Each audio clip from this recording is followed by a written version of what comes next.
TWN podcast.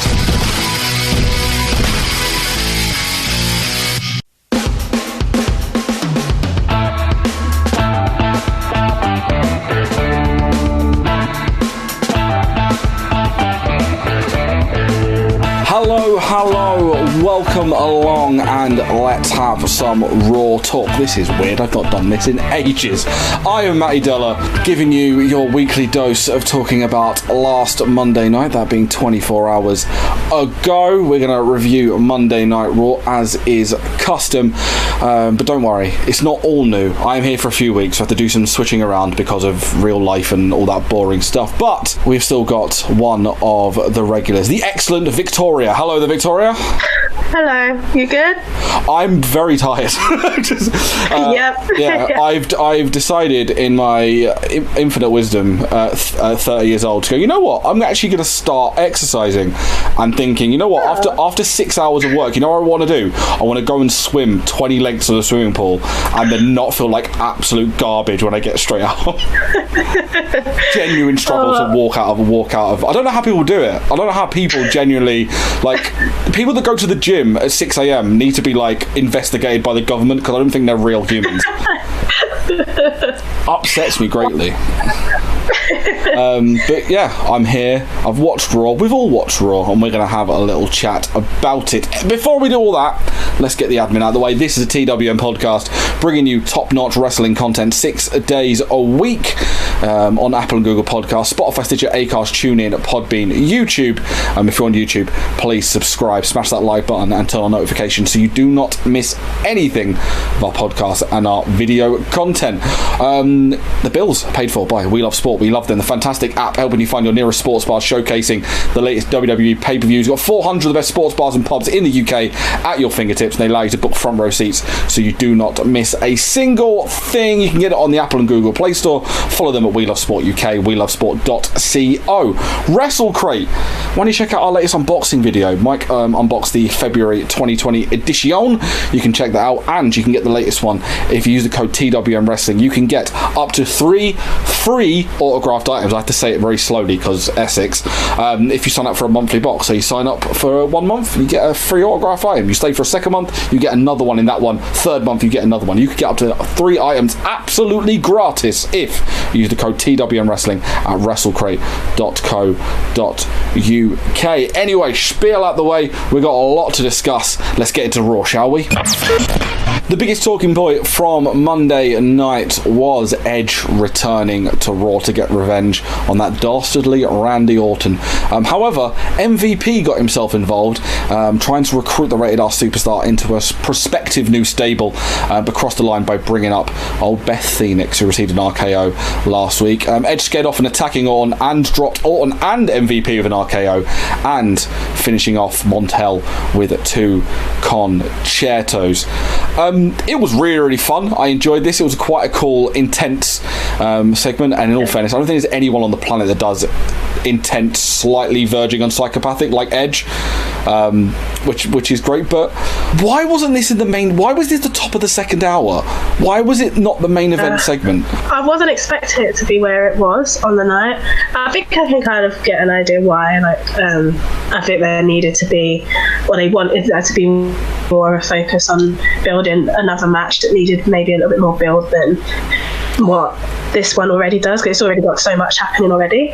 But it was still great. It should have closed tonight. Yeah, I see your point. Thinking like there some other matches need a bit more topping up, whereas this is very much filled to the brim of the old anticipation. Yeah. But yeah, I was watching it on my phone at work, and I kind of went, oh, like I know I got up a little bit early today, but I breezed through this. Like, it must be the end show, and there's still like 40 minutes left of this show. Like, is this segment going? Like, is there going to be like a lengthy negotiation segment between Edge and MVP, thrashing out the finer details of him joining this group? Because I thought that when this happened, I was like, oh, are they going to have like Edge? Is the segment going to be like Edge chasing Orton around wherever they were? I can't remember where it was, like that. But no, this was just it, and it was kind of later on. Personal opinion, it should have been the main event segment. The bit at the end, like, it got the bit that was the main event segment got far too much time. but we'll get to that in a little bit. It was incredibly 2005 as well, having MVP join Edge and Orton. I'm surprised they didn't have a lower third crawl saying Ruthless Aggression documentary available now. Have you been watching that, by the way?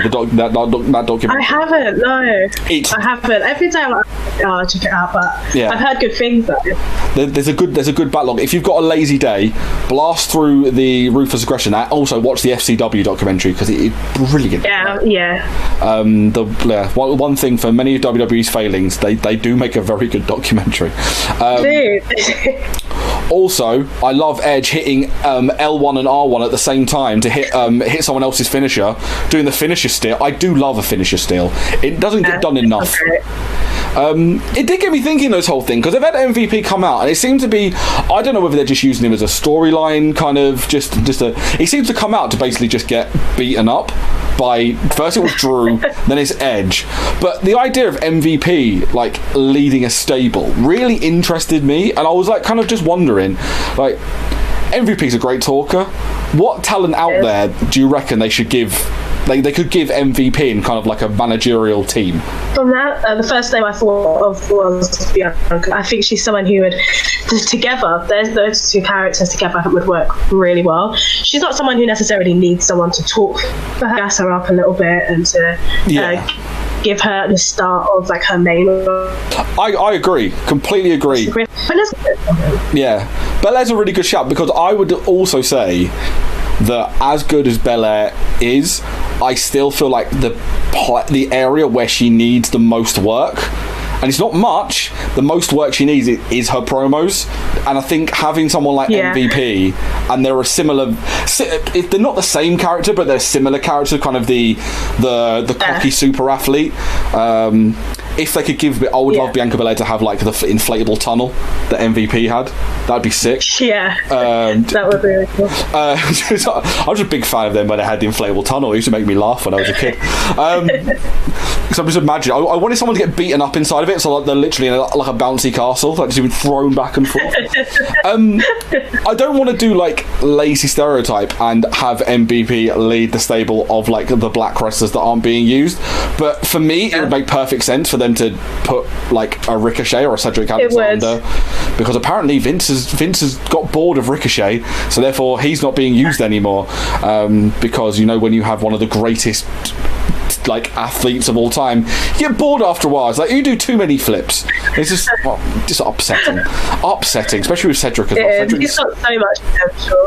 They both have, Cedric Alexander has so much potential. I also think that maybe, and this isn't a negative on my end. I feel like it's a negative from stuffy people in Titan Towers. I wonder if Cedric not being used and then his wife chirping up on Twitter a lot might end up affecting him in the long run. She is well within her rights. He does deserve better, but it's one of those things I feel like could be an outside factor that ends up affecting. But anyway, I'm going to talk about Cedric later on. Also on Raw, the KO kneeled to the Messiah as Rollins had a busy night. He first attacked Kevin Owens while eating some popcorn. I do wonder what particular popcorn. He's a heel, so I imagine it's just straight salty, because that is the heel of popcorns. Like, if you just like salty, I naturally assume you're going to turn on me at some point. This is the point where you then turn around and go, actually no, I prefer salty, and I'm like, I've never. Oh no, I hate it.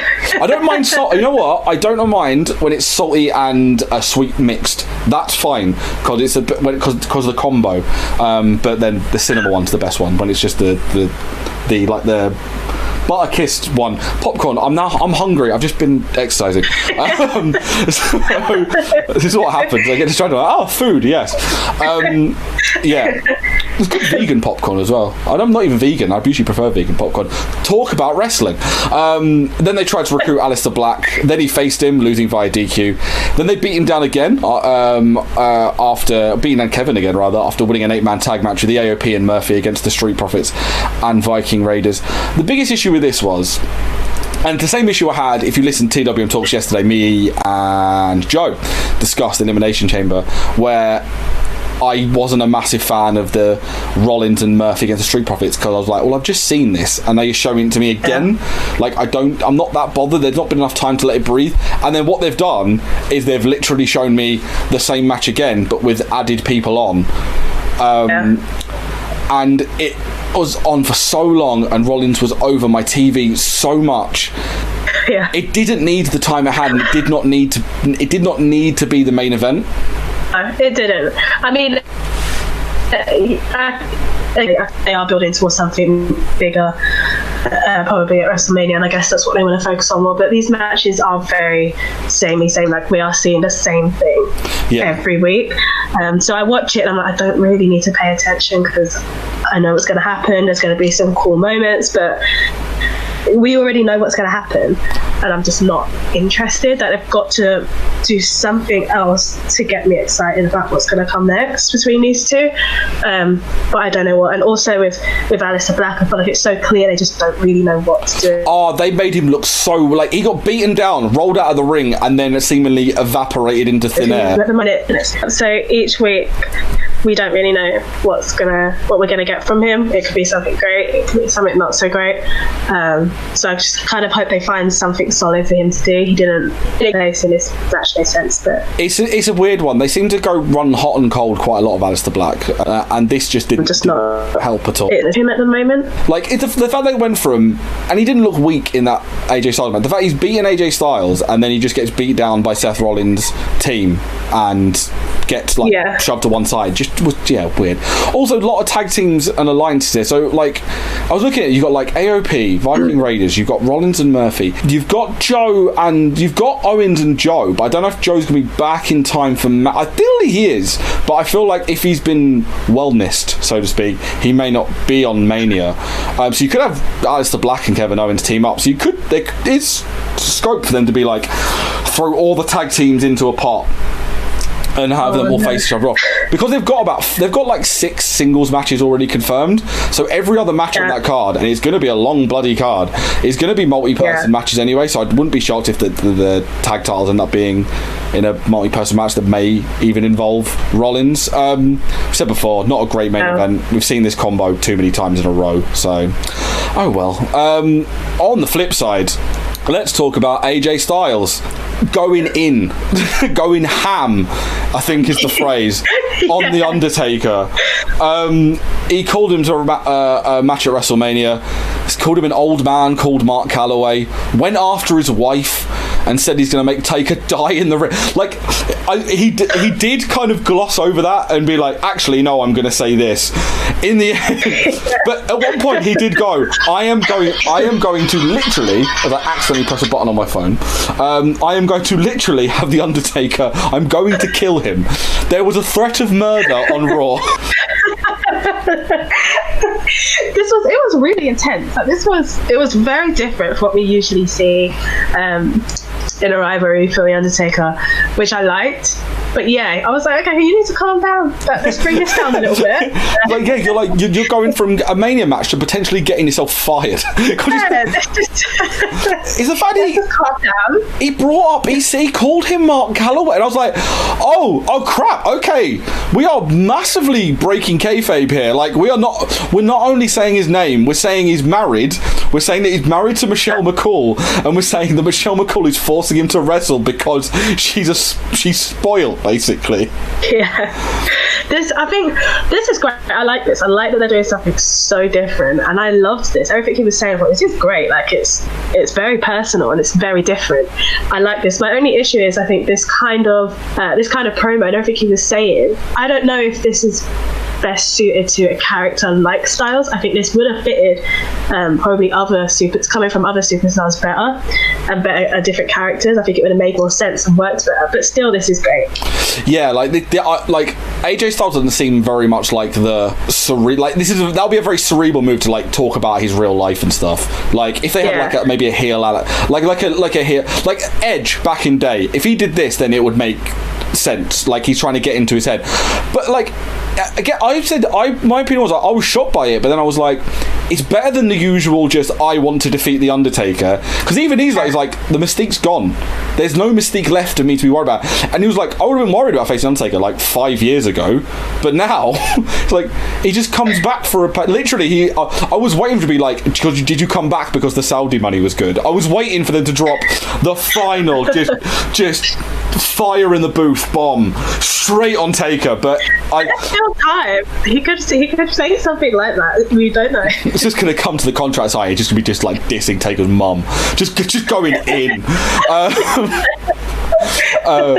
Like they're doing a contract signing next week, and I really hope that Taker like comes out and is like, I know that I'm the Undertaker, but now you're like messing with me, like a man who has a family, and so now you're not getting Undertaker, you're getting like a PO'd Mark Calloway. Like they've done stuff like this before with different people, and I like this. I'm very intrigued where it goes. I really like it.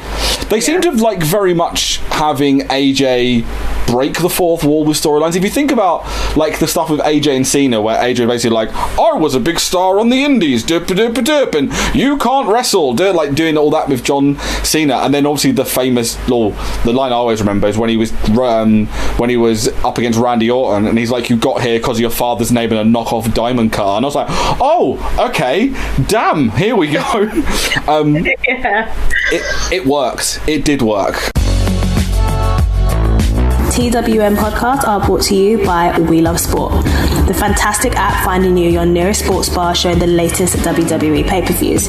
We Love Sport has over 400 of the best sports bars and pubs in the UK at your fingertips and allows you to book front row seats, giving you the best views of the action.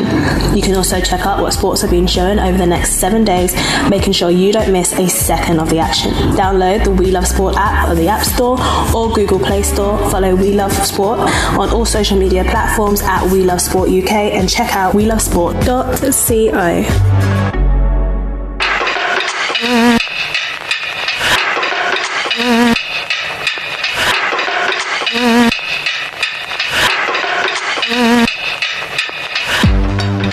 TWM podcasts have joined forces with WrestleCrate, the original and best monthly theme, monthly wrestling subscription service to bring you a fantastic deal.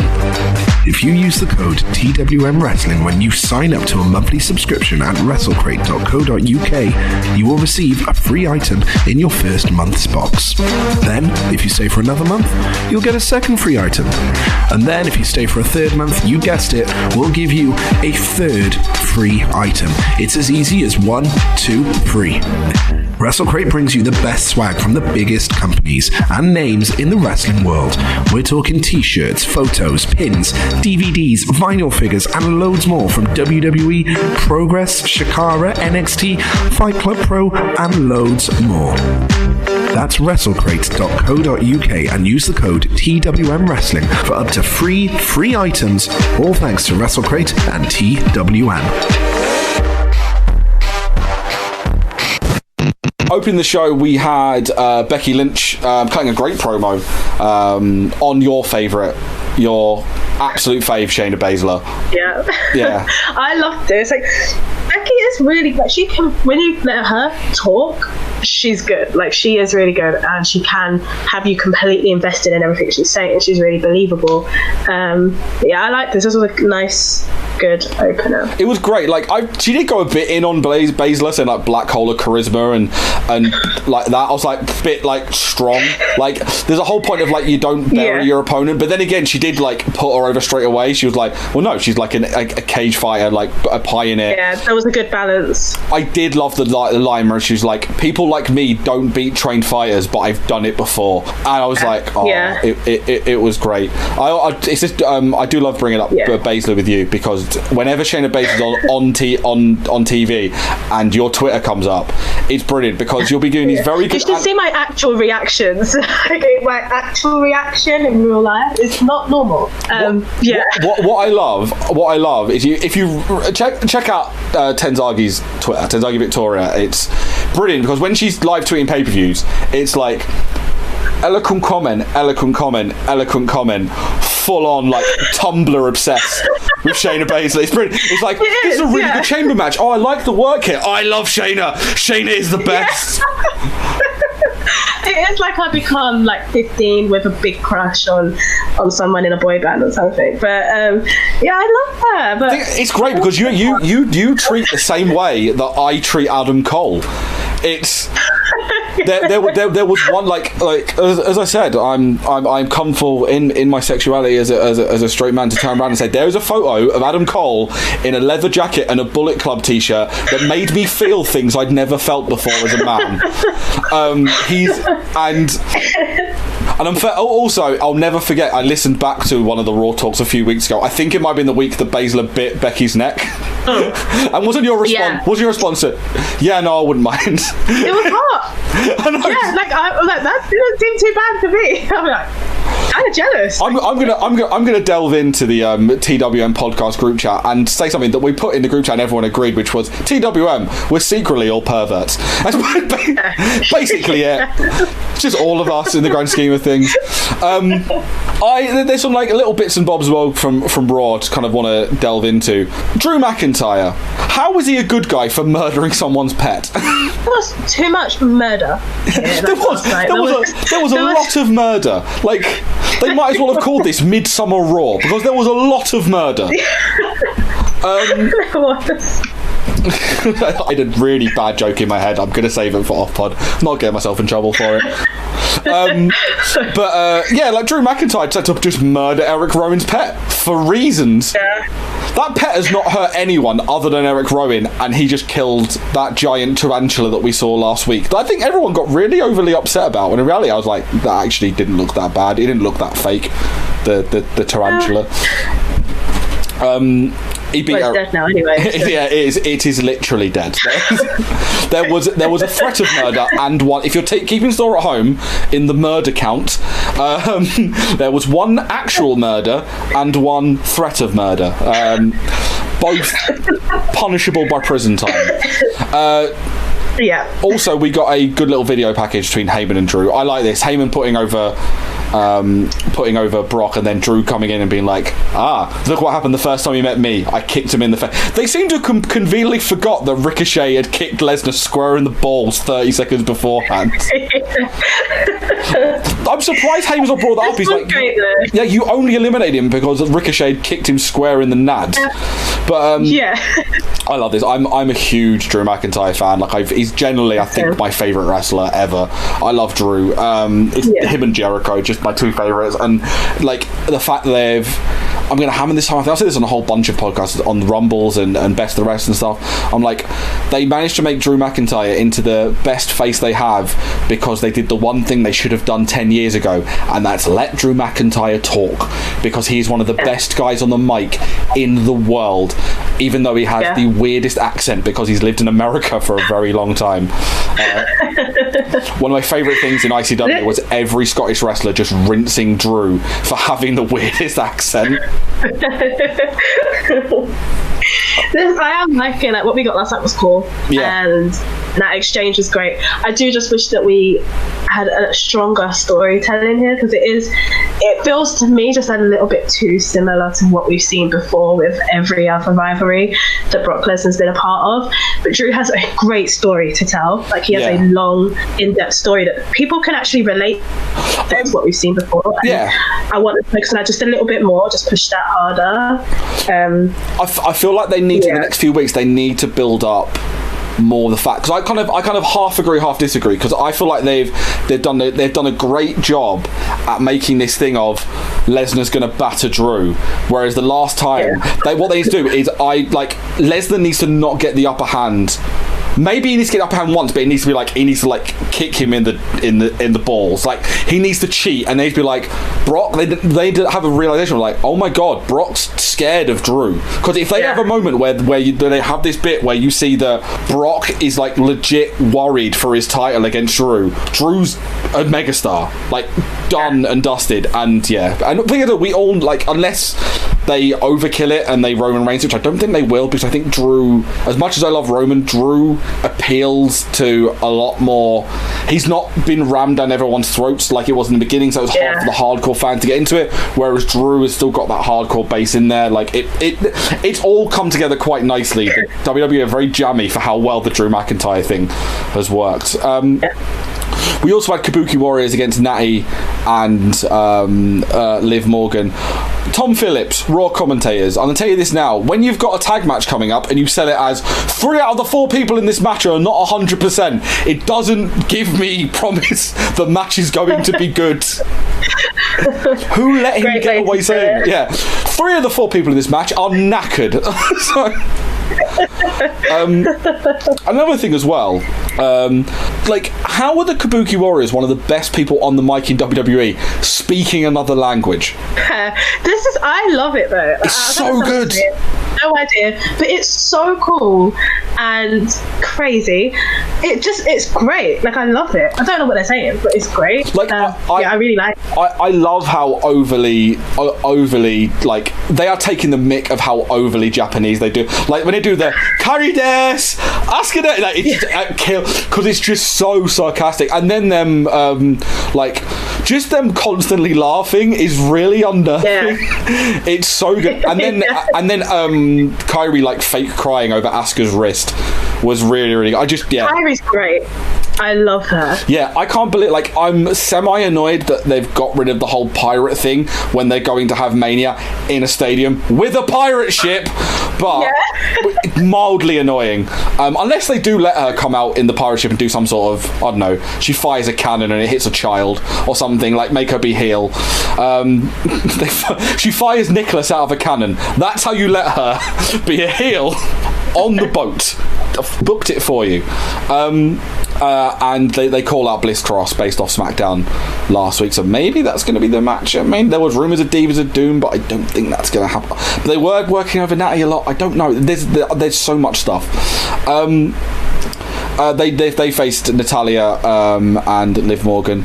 I am a massive fan of Liv Morgan. Like, she's just so good. Also, I will say, and I feel like, I don't think it's a controversial opinion, but I feel like it's an opinion that's going to be argued. I think that Liv Morgan has come out of nowhere to have the best gear in the WWE. Yeah. Like, she looks unreal. I know. Every week. It's one of those things. Like, I remember... Do you remember... You'd have actually probably been in the group chat at the time. Do you remember when Liv Morgan came out at the Rumble in, like, the leather... And we all... Male, female, straight, bi, whatever. We all just went, oh my god. Who is this basically anime character running out to the ring? But all of her gear's on point, and also she's just, there's something, and it's so weird. I think maybe if you're on the fence about Liv Morgan, it's one of those things of like, I love her based off watching Total Divas, because the last season of Total Divas, she was only a bit part player. I hope she's a regular in the new season, because not only is she insane, like she's just, I think her nickname for us was Chaotic Neutral Liv Morgan, because she just came in and just messed everything up, but she came across as generally like the sweetest, genuine girl that just like ended up falling into this mad, crazy world. And also, I still love her not having a control over the fact that she cannot stop swearing, and swearing loudly over the microphone in Elimination Chamber genuinely made me laugh out loud. She's really likeable, like really likeable. Yeah, they've got a big, I know they're putting a lot of power behind Mandy Rose. I'm a big fan of Mandy Rose and Sonya Deville myself. They've got 2 girls there that are very young, and I hate saying this, on brand for the WWE look, like these 2 blonde girls. But the difference is, Liv, I think, stands out more than Mandy Rose is someone who's a bit different. Like, I don't... There's something quite relatable about Liv. Yeah. That's really cool. Like, she feels like the type of girl you would just hang out with. Yes, and definitely. Because what I love, one of those things about Liv Morgan, and I hope this is they really are kind of playing off the Harley Quinn-ish stuff, with Liv Morgan, but not making her Harley Quinn, which I like. Did you not get in the chamber? No, when she just got her hands up against the thing and just staring at everyone. I looked at that. I went, that looks like a scene out of any film that's had Harley. That could be in Birds of Prey, like her and like. It works so well, and I love the Riot Squad coming out, and they had Liv was on the apron trying to focus on the match, kept getting distracted, and then eventually the two brawl, and she's like, well, here we go, this match empty, yeet, and then just throws herself onto both of them. I think we're building to a Riot Squad triple. I feel like they're probably going to put them in the Battle Royal, and I hope they don't, because I'd rather have these guys have a triple threat match. Would be great. Yeah, and if you gave them time, that could be something really special. Yeah, and you would get 3 women come out of that looking better than they ever have, because they all are so talented. They're really good, and together they could create something really special, and I think we'll be looking at all 3 of them very differently after that if you give them enough time. I love Ruby Riott. Liv Morgan's great. They need to give more to Sarah Logan, because she's so underrated. She's so good. I remember watching her on the indies in these she'd have these wild hardcore matches with Jimmy Havoc and stuff, and she would. She's the best. She's so good. And they she was part of the Riot Squad, and then kind of left her to one side. It's a shame. I still think they've made her into I don't know, country girl, whatever she is. I wish they put her with the Viking Raiders. I feel like if they had her as the 3rd member of the Viking Raiders, and then had her batter some people, and I feel like they've got 3 people that they could really build around. And the bonus is, if they did a triple threat match, Liv's not going to be shown up to be in the inexperienced one, because she's going to have 2 of the most experienced independent female wrestlers in there. Do it. Do it. They've been looking great recently. She looked great in the match last night. She didn't do there wasn't a lot going on in that match, but when she was in there, she looked amazing. But she's doing really well. And I do just want longer matches. Are you talking about Morgan or Logan or both? Liv, because Liv, I will say, Liv can ragdoll like a boss. She Kota Ibushi sells. It does scare me, because I feel like one time she's really gonna hurt herself, but she can sell so good. Final thing, like I said, I just put it's just sad, because you had Riddick Moss beat Cedric Alexander. Cedric Alexander's got an in-the-ring introduction. He deserves better. He deserves so much better. Much better. I forgot to write this down. You had Angel Garza against Rey Mysterio, and that was really, really good. Cedric should be in that category. I know they're doing the Hispanic quadrangle between Rey, Humberto, Angel, and Andrade. Don't know why I got confused then. Angel Garza, Angel Garza, whatever. Cedric could be in. I would love to see Cedric against Angel Garza. I would love to see Cedric against. Yeah, definitely. Against Carrillo. They're building up to this. I hope. There's one I'm pretty sure a few months ago I predicted about 8 matches at Mania was going to be a ladder match. And I feel like we've now narrowed down to they need to do Carrillo, Mysterio, Andrade, Garza in a 4-way ladder match for the US title. Absolutely. Yeah. And just have them that'd be really cool. Just all of them just doing Canadian destroyers from increasing heights. Just would be fantastic. And Garza got his proper Titantron back. He's not the crappy purple one anymore. He's got the actual yellow one he uses on NXT, which is great. Yeah. It was a fun Raw. I can't complain about it. There was a lot of stuff in there. There's only one big complaint, and it was Cedric Alexander not being used properly. And actually, 2 big complaints. I didn't like the placement of the main event segment and the top of the second hour segment. But everything else gives big thumbs up from me. Yeah, it was a good show. Yeah, it was good. I don't have much to really complain about. I thought there was something in every hour, I guess. Yeah.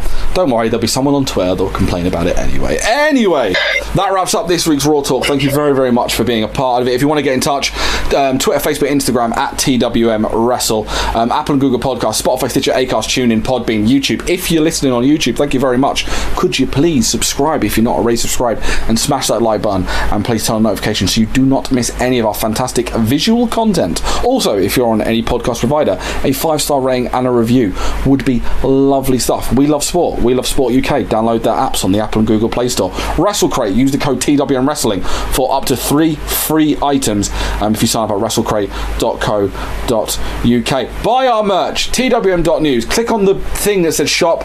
We've got loads of merch. We've got new stuff coming up coming up very, very soon as well. So please go and check that out. Victoria, your social medias, if you please. Instagram and Twitter at Tezangi Victoria.